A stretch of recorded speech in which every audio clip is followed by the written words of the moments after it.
Hello students, I am Dinesh. Welcome to advanced online classes, and today we will discuss a lesson in English for student of class 10. The name of the lesson is A Letter to God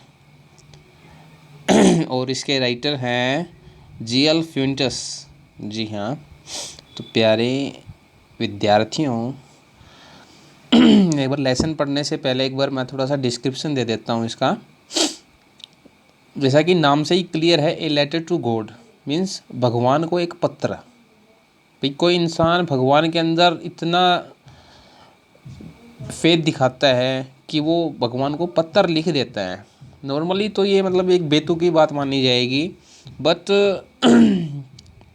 जब belief होता है ना, ठीक है, देखो ये कुछ लोगों की थिंकिंग क्या है, कुछ लोग क्या कहते हैं कि जो बिलीफ है, जो मतलब विश्वास है, वो क्या करता है, वो माउंटेन्स को भी हिला सकता है। लेकिन अब सवाल क्या है, सवाल ये है कि हमें विश्वास करना कहाँ चाहिए। ठीक है, यही क्वेश्चन है जो ये स्टोरी है। ठीक है, कौन सी story, a letter to God जो स्टोरी है वो यही क्वेश्चन उठा रही है। ठीक है, कि विश्वास हमें करना कहाँ चाहिए। तो इस स्टोरी के अंदर क्या दे रखा है भाई, इस स्टोरी के अंदर दे रखा है कि लेंचो नाम का एक किसान होता है। ठीक है, जो कि राइट करता है, लिखता है, एक लेटर लिखता है, किसको, गॉड को लिखता है। ठीक, और लिखता कब है वो, जब उसकी फसल है ना बारिश के कारण, ओलावृष्टि के कारण पूर्ण रूप से मतलब डिस्ट्रॉय हो जाती है। ठीक है, बर्बाद हो जाती है, तब वो गॉड को लेटर लिखता है। और उस लेटर में वो क्या करता है, भगवान से मतलब 100 रुपीज़ की डिमांड करता है कि गॉड उसको 100 रुपीज़ दे। ठीक है, ताकि वो अपना गुजारा कर सके। अब सवाल ये है कि क्या लेटर भगवान तक पहुंचता है। ठीक है, या फिर मतलब क्या जो लेटर जो लेंचो ने जो लेटर लिखा था वो गॉड तक पहुंचा, और क्या गॉड ने उसको पैसा भेजा जैसे कि लेंचो ने डिमांड की थी 100 रुपीज़ की। तो एक बार आप सोचें इस चीज़ के ऊपर कि इन क्वेश्चन के ऊपर आपका जवाब क्या होगा। अगर आपसे कोई पूछे कि भगवान को किसी इंसान ने लेटर लिखा और उससे भगवान से 100 रुपीज़ की उसने डिमांड की है, तो क्या भगवान पैसे भेजेगा। तो इसी आधार पे ये कहानी है, और पूरा जो डिस्क्रिप्शन है वो स्टोरी में दे रखा है। तो आइए मैं आपको लेके चलता हूँ कहानी के ऊपर कि किस प्रकार से कहानी है। तो अपनी कहानी स्टार्ट हो रही है। भाई क्या क्या बोलता है, द हाउस, घर।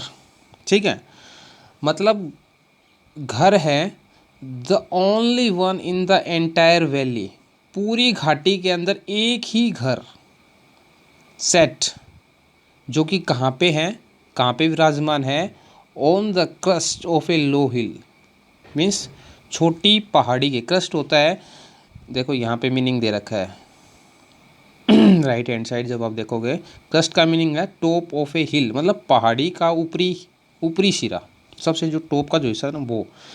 मतलब क्या कहता है कि एक घर था, ठीक है, पूरी घाटी में एक ही घर, और वो कहाँ स्थित था, एक लो हिल, एक छोटी पहाड़ी के टॉप के ऊपर स्थित था। From the height, from this height, इस ऊंचाई से, कौन सी ऊंचाई भाई, लो पहाड़ी है, ठीक है, लो हिल है, और उसकी जो टॉप का जो हिस्सा है ना वो हाइट, वहाँ से क्या है, वन कुड सी, कोई भी व्यक्ति देख सकता था, क्या चीज़ देख सकता था, रिवर, नदियाँ, the field of ripe corn, पकी हुई फसल वाले जो खेत थे वो, डोटेड, अब डोटेड का मतलब भरा हुआ, जो किस चीज़ से भरे हुए थे, विद फ्लावर्स, फूलों से। मीन्स फसल काफ़ी अच्छी थी खेतों के अंदर, और उन फसलों पे काफ़ी अच्छे फूल खिले हुए थे, और ये फूल क्या कर रहे थे, that always promised a good harvest, जो कि हमेशा वादा करते थे एक अच्छी फसल का। मीन्स क्या कहना चाहता है भाई, खेत में काफ़ी अच्छी फसल उगी हुई थी, और वहाँ फसल जो थी उसके ऊपर काफ़ी अच्छे फूल खिले हुए थे। कोई भी व्यक्ति इन फूलों को देख के कह सकता था कि फसल काफ़ी अच्छी होने वाली है। ठीक है। The only thing the earth needed was a down poor. ठीक है, इस धरती को सिर्फ एक ही चीज़ की ज़रूरत थी। मीन्स ये भी कह सकते हैं कि लेंचो जो है उसके खेतों को सिर्फ एक ही चीज़ की ज़रूरत थी। ठीक है, अब धरती को क्या चीज़ चाहिए थी? डाउन पुअर का मतलब होता है मूसलाधार बारिश। फसल काफ़ी अच्छी थी, कोई ज़रूरत नहीं थी और किसी भी चीज़ की, सिर्फ एक ही चीज़ की ज़रूरत थी कि उसकी फसल को पानी मिले। और पानी कहाँ से आएगा? बारिश से। ठीक है, तो लेंचो जो है उसके खेतों को सिर्फ एक ही चीज़ की ज़रूरत थी, या फिर हम ये कह सकते हैं कि धरती को सिर्फ एक ही चीज़ की ज़रूरत थी, वो थी मूसलाधार बारिश। और एटलीस्ट ए शावर। ठीक है भाई, अगर मूसलाधार बारिश ना भी हो तो कम से कम हल्की फुल्की बूंदाबांदी तो हो ही, एटलीस्ट कम से कम। ठीक है, थ्रू आउट मतलब शुरू से अंत तक, मतलब पूरा दिन। थ्रू आउट द मॉर्निंग, पूरी सुबह। जो लेंचो है, जो कि हु न्यू हिज फील्ड्स, ठीक है ना, एंटीमेटली, जो कि अपने खेतों को, ठीक है, जानता था। मतलब एंटीमेटली का मतलब होता है पूर्ण रूप से परिचित होना, परिचित रूप से। मतलब एक किसान होता है वो अपने खेतों के बारे में परिचित ही होता है। ठीक है, कब किस फसल को कब पानी की ज़रूरत है, कब किसकी कब क्या चीज़ की ज़रूरत होगी। तो लेंचो भी अपने फील्ड से एकदम भली प्रकार से परिचित था। हैड डन नथिंग, उसने कुछ नहीं किया था। Else but see the sky toward the north east. North east जो डायरेक्शन है, उस डायरेक्शन में आसमान को देखने के अलावा उसने पूरी सुबह से कुछ भी काम नहीं किया था। वो सिर्फ आसमान को देख रहा था। अब आसमान को क्यों देख रहा था? वो देख रहा था कहीं कोई बादल ही मिल जाए। ठीक है भाई, कोई ऐसा साइन ही मिल जाए कि बादल हैं भाई, बारिश होगी।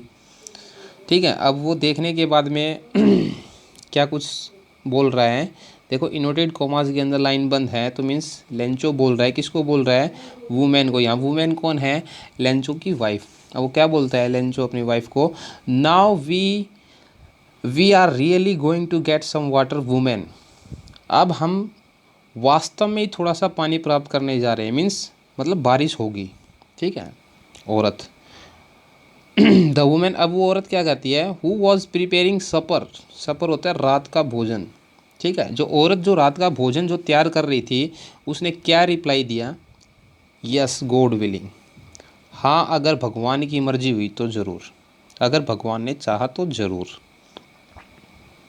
लेंचो अपनी वाइफ को बोलता है कि अब हम भाई हमें पानी प्राप्त होने जा रहा है, वास्तव में मीन्स बारिश होने जा रही है। तो लेंचो की वाइफ क्या रिप्लाई देती है? हाँ, अगर भगवान ने चाहा तो ज़रूर बारिश होगी। द ओल्डर बॉय, ओल्डर बड़े, जो बड़े जो लड़के थे, were working in the field. Lencho जो है उसके जो बड़े लड़के थे वो तो खेत में काम कर रहे थे। वाइल द स्मॉलर वंस, जबकि जो छोटे वाले जो लड़के थे, were playing near the house, वो घर के नज़दीक खेल रहे थे। Until the women called to them, जब तक कि औरत ने उनको ये नहीं बोला। क्या नहीं बोला वो? उस औरत ने उनको बोला था, देखो इन्वर्टेड कॉमास में बंद है ये भी। ठीक है, जब तक कि औरत ने उनको ये नहीं बोला वो कम फॉर डिनर, भाई डिनर करने के लिए आ जाओ, जब तक उस औरत ने ये बात नहीं बोली, उससे पहले क्या सिचुएशन थी लेंचो के लड़कों की? जो बड़े जो लड़के थे वो तो खेत में काम कर रहे थे। ठीक है, और जो छोटे वाले जो लड़के थे वो घर के नज़दीक खेल रहे थे। It was during the meal, meal रात का जो भोजन है वो। ठीक है, रात का जब भोजन करने का जो समय हुआ था उस दौरान, ड्यूरिंग के दौरान, उस दौरान क्या हुआ?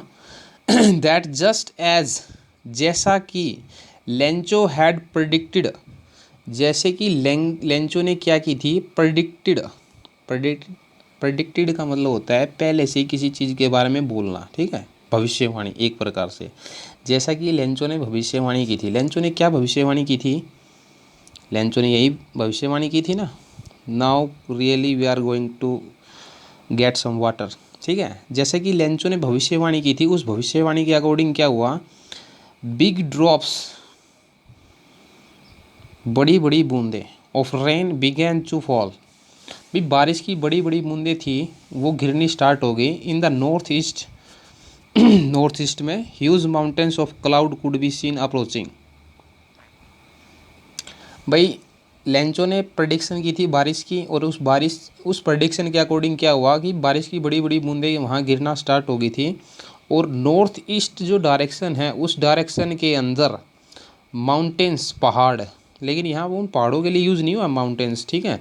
यहाँ पे सिर्फ और सिर्फ कंपेयर किया गया क्लाउड्स को, ठीक है। भी बादल इतने बड़े बड़े थे जैसे कि पहाड़ हैं, ठीक है। तो पहाड़ रूपी जो बादल थे, ठीक है, ह्यूज, काफ़ी बड़े बड़े पहाड़ों के रूप में जो बादल थे वो कुड बी सीन अप्रोचिंग, वो मतलब देखे जा सकते थे पहुंचते हुए, ठीक है ना। अप्रोचिंग, कोई चीज़ भी अप्रोच करती है मतलब पहुंचती है, मतलब लेंचो के फील्ड की तरफ आते हुए बड़े बड़े पहाड़ के जैसे दिखने वाले बादल देखे जा सकते थे। The air was fresh and sweet, हवा जो थी वो काफ़ी ज़्यादा फ्रेश थी, काफ़ी स्वीट थी, मतलब मौसम अच्छा हो रहा था, ठीक है। The man went out for no other reason, जो आदमी, द मैन कौन है यहाँ, द मैन है यहाँ लेंचो। लेंचो वेंट आउट, बाहर गया, फॉर नो अदर रीजन्स, किसी और रीजन से बाहर नहीं गया, ठीक है। किस रीजन के अलावा, to have the pleasure of feeling the rain on his body, अपने शरीर के ऊपर बारिश को महसूस करने के अलावा किसी दूसरे रीजन से लेंचो बाहर नहीं निकला, ठीक है। लेंचो बाहर निकला बारिश की बूंदों को अपने शरीर के ऊपर, अपनी बॉडी के ऊपर फील करने के लिए, खुशी, जो बूंद जो गिर रही थी उनकी खुशी को महसूस करने के लिए बाहर निकला था। एंड वैन ही रिटर्न, जब वो वापस लौटा, ही एक्सक्लेम्ड, वो खुशी से चिल्लाया, ठीक है, चिल्ला के बोला, these are not raindrops falling from the sky, आसमान से जो गिर रही है ना ये पानी की बूंदें नहीं है। अरे भाई पानी की बूंद नहीं है तो फिर क्या है, चलो देखते हैं क्या है। दे आर न्यू कॉइन्स, ये नए सिक्के हैं। अरे लेंचो ने इन बारिश की बूंदों को कंपेयर कर डाला, ठीक है, कॉइन्स के साथ में, सिक्कों के साथ में।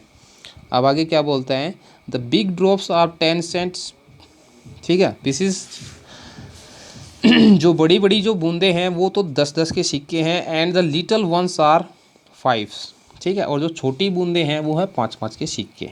मतलब यहाँ बारिश की बूंदों का कंपैरिजन हो रहा है, ठीक है, मनी के साथ में। With A satisfied expression, satisfied का मतलब संतुष्टि, भाई संतुष्टि नेचुरली थी क्योंकि उसकी फसल को ज़रूरत थी बारिश की, बारिश हो ही रही है, तो लेंचो जो था वो मतलब काफ़ी सेटिस्फाइड था, और उस भाव से, एक्सप्रेशन से, ठीक है मतलब सेटिस्फाइड वाले एक्सप्रेशन से, ठीक है, भाव से, ही रिगार्डेड का मतलब होता है देखना, द फील्ड, खेत को देखा उसने लेंचो ने अपने खेत को देखा, मतलब काफ़ी संतुष्टि वाले भाव से, ठीक है। कौन से फील्ड को देखा, ऑफ राइप कॉम्स विद इट्स फ्लावर्स, ठीक है, पकी हुई फसल, और वो फसल किसके साथ में थी, फूलों के साथ में। भाई फूलों से युक्त पकी हुई फसल वाले खेत को लेंचो ने बड़े ही संतुष्टि वाले भाव से देखा था, ठीक है। ड्रैप्ड का मतलब देखो यहाँ दिया हुआ है कवर, ढका हुआ, ठीक है, जो कि ढका हुआ था इन एक कर्टेन का मतलब होता है पर्दा, जो कि एक पर्दे के अंदर ढका हुआ था। मतलब क्या ढका हुआ था, पूरा खेत, ठीक है। यहाँ पर्दा वैसा पर्दा नहीं है, मतलब बारिश वाला जो पर्दा है, ठीक है, मतलब बारिश ने पूरे खेत को कवर कर लिया था, ढक लिया था, ठीक है। कर्टेन ऑफ रेन, बारिश का जो पर्दा था उससे पूरा खेत ढक गया, मतलब पूरे खेत में बारिश हो रही थी। बट सडनली, लेकिन अचानक, a strong wind began to blow, ठीक है, स्ट्रॉन्ग वाइंड, ठीक है, काफ़ी मतलब स्ट्रॉन्ग वाइंड को हम बोल सकते हैं आंधी तूफान वगैरह, ठीक है।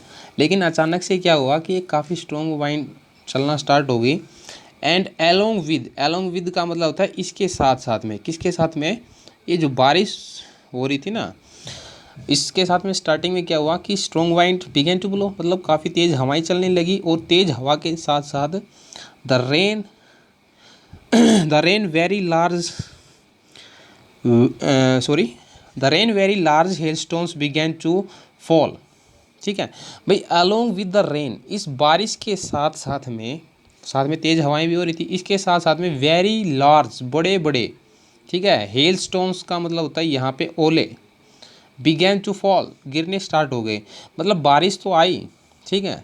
उसके साथ तेज़ हवाएं भी चली और फिर तेज़ हवाएं चलने के तुरंत बाद क्या होगा, वहाँ ओले गिरने स्टार्ट हो गए थे। This truly did not resemble, resemble का मतलब के समान होना, ये वास्तव में किसके समान नहीं थे, न्यू सिल्वर कॉइन्स, ठीक है।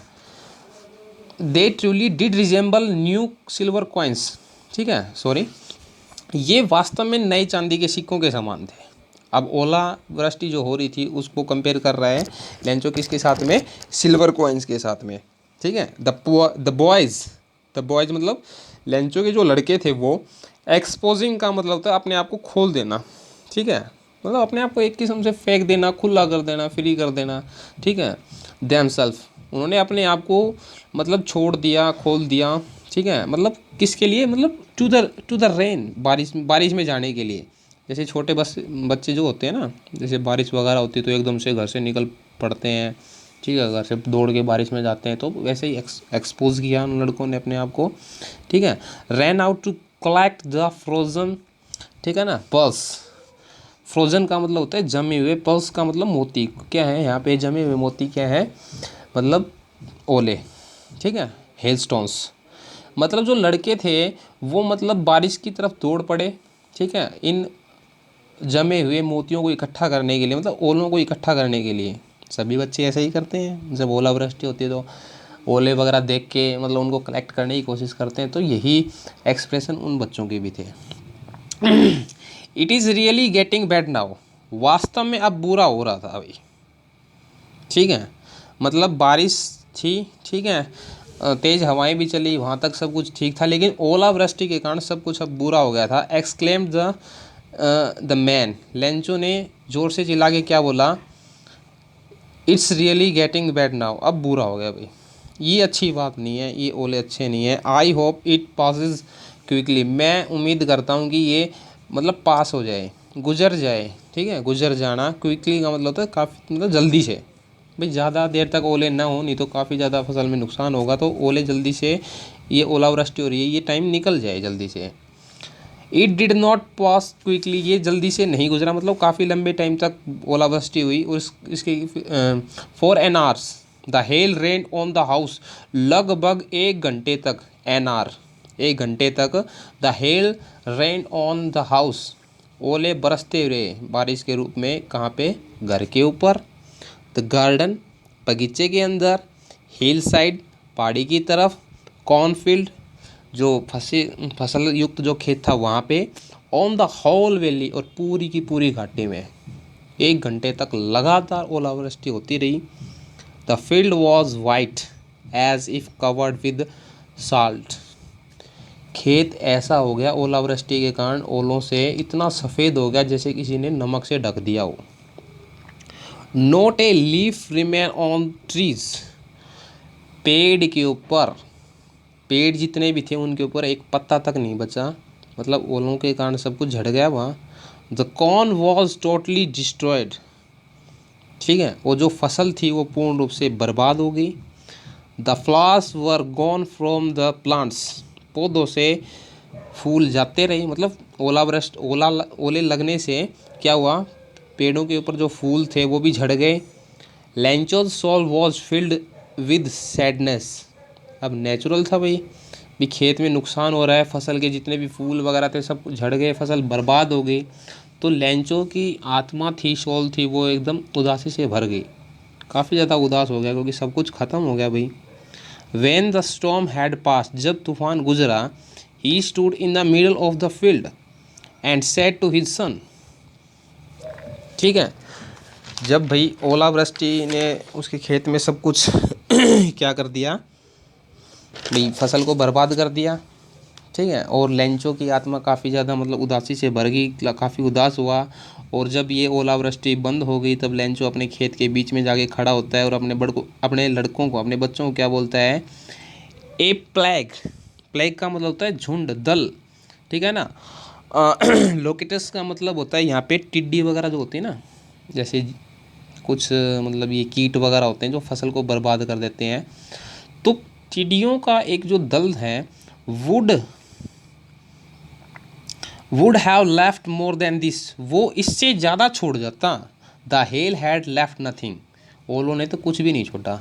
मीन्स अगर फसल में कीड़े वगैरह लग जाते तो कुछ तो बचता खाने के लिए, लेकिन इन ओलावृष्टि ने तो कुछ भी नहीं छोड़ा, सब कुछ खत्म हो गया, एक दाना तक खेत में नहीं बचा फसल का। This year we will have no corn, और इस साल हमारे पास कोई फसल नहीं होगी, क्योंकि फसल तो ओलावृष्टि के कारण ख़त्म हो गई। That night was a sorrowful, वो रात काफ़ी ज़्यादा मतलब दुख भरी थी। नेचुरल है भाई, इतना नुकसान हुआ है तो रात तो मतलब सोरोफुल थी। ठीक है। All our work for nothing, हमारा जितना भी काम था ना, जितनी भी हमने मेहनत की थी, फॉर नथिंग, फॉर नथिंग का मतलब यहाँ लगाया तो जीरो हो गया। ठीक है, मतलब हमने इतना काम किया खेतों में, इतनी मेहनत की, इतनी उम्मीदें लगा के देखी, ठीक है, जितना भी हमने काम किया था वो सारा का सारा मतलब मिट्टी में मिल गया, फॉर नथिंग, मतलब काम के बदले में कुछ नहीं मिला। There is no one who can help us, यहाँ अब कोई ऐसा नहीं है जो हमारी मदद कर सके।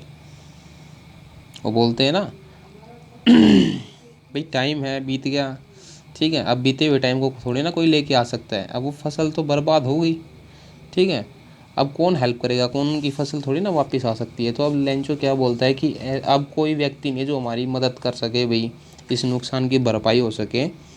We will go hungry this year, इस साल हम भूखे ही मरेंगे।